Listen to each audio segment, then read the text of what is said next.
Kalau ada mengatakan bila syariat Islam itu berlaku nanti minoritas tertindas, minoritas teraniaya. Kalau syariat Islam itu diberlakukan nanti Indonesia yang majemuk, yang plural ini akan bercerai-berai, berpecah belah. Nah ini saya anggap sebagai fitnah. Loh, kenapa saya katakan fitnah? Karena kalau orang mengatakan bila syariat Islam itu berlaku minoritas tertindas dan teraniaya, berarti yang bersangkutan memfitnah bahwa sistem Islam, syariat Islam, hukum Islam itu merupakan sistem penindasan, sistem penganiayaan. Dan sekarang kita mau tantang mereka, hat burhanakum in kuntum shadiqin. Itu coba kemarikan, tunjukkan kepada kami dalil-dalilmu, hujah-hujahmu, argumentasimu, kalau kamu itu memang termasuk orang-orang yang benar. Jadi ayat Al-Quran yang mana, hadis Nabi yang mana, yang mengajarkan kepada umatnya untuk mengintimidasi orang non-Islam, untuk menganiaya daripada orang-orang non-Islam, apalagi untuk membantai mereka. Tidak ada satu ayat, satu hadis pun yang mengajarkan sedemikian rupa. Nah, bahkan ada satu hadis yang luar biasa yang tidak akan kita dapatkan dalam ajaran agama lain, saudara.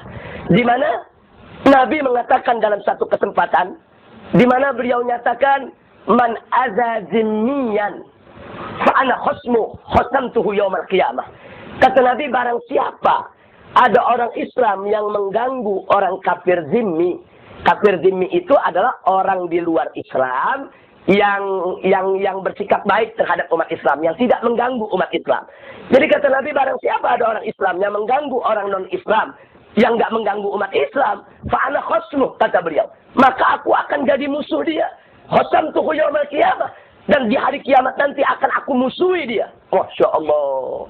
Ini kita bisa lihat toleransi yang bagaimana yang lebih dari ini, ya ikhwan. Jadi ini betul-betul Nabi menunjukkan sikap toleransi yang luar biasa.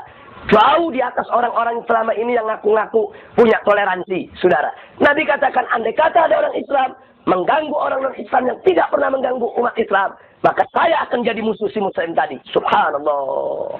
Nah karena itu sekali lagi, setelah apa yang tadi saya sampaikan, ya otomatis dialog itu merupakan jalan yang terbaik. Kita ajak orang-orang non-Islam untuk dialog, untuk diskusi sebagaimana yang dilakukan oleh Arimatia selama ini. Insya Allah mereka akan mengerti tentang Islam. Kalaupun mereka belum tertarik untuk masuk Islam, setidak-tidaknya kesalahpahaman, kecurigaan terhadap sistem Islam yang akan memarjinalkan mereka, menganiaya mereka, memeras mereka, mengintimidasi mereka, kecurigaan semacam itu akan hilang. Amin ya rabbal alamin. Nah itu yang perlu kita ketahui daripada bagaimana fitnah-fitnah tadi sepatutnya tidak terjadi kalau kita ingin betul-betul memahami Islam secara baik. Apalagi tadi dikatakan kalau syariat Islam diberlakukan, Indonesia akan cerai-berai, akan pecah belah. Ini juga fitnah. Dengan ungkapan tadi berarti dia memfitnah kalau syariat Islam itu syariat pemecah belah, syariat penganiaya, dan seterusnya dan seterusnya.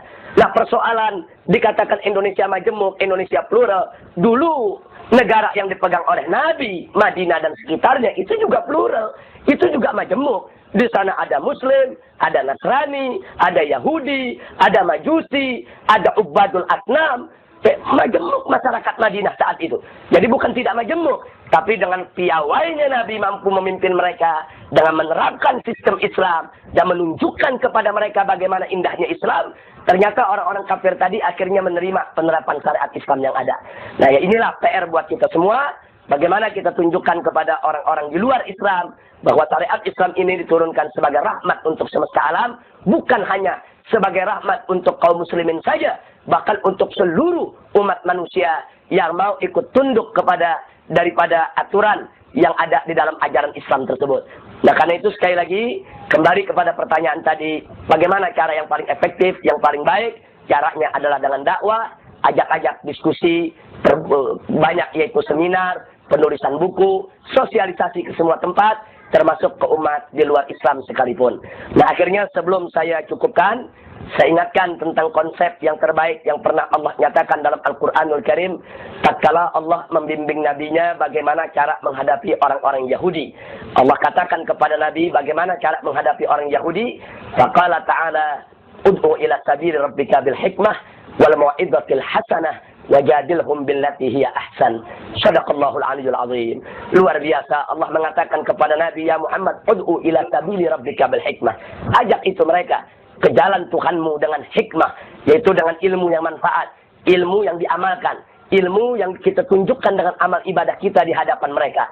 Wal mau'izatil hasanah, dan ajak mereka dengan nasihat-nasihat yang baik, nasihat-nasihat yang bisa mengena di nurani mereka, agar mereka mengenal Islam itu apa. Dan kalau terpaksa, Allah bolehkan untuk kita diskusi dengan mereka. Wajadilhum billati hiya ahsan. Ajak mereka debat, ajak mereka diskus. Tapi jangan lupa Allah syaratkan satu, billati hiya ahsan, dengan cara yang terbaik. Subhanallah. Allah mengajarkan kepada nabinya untuk mengajak orang-orang Yahudi diskusi bukan dengan cara yang baik, tapi dengan cara yang terbaik. Subhanallah. Nah, ini kalau kita sudah lihat sedemikian rupa, ini konsep ilahi yang diberikan oleh Allah kepada nabinya sehingga menjadi konsep nabawi bagaimana cara berdakwah terhadap orang-orang di luar Islam, agar kita bisa memperkenalkan mereka kepada mereka apa itu Islam, apa itu syariat Islam, apa itu sistem Islam. Insya Allah kalau kita ikuti konsep ilahi ini, kita akan mendapatkan kemenangan di sisi Allah Subhanahu wa Ta'ala. Nah, itu yang bisa kita jawab. Wallahu a'lam.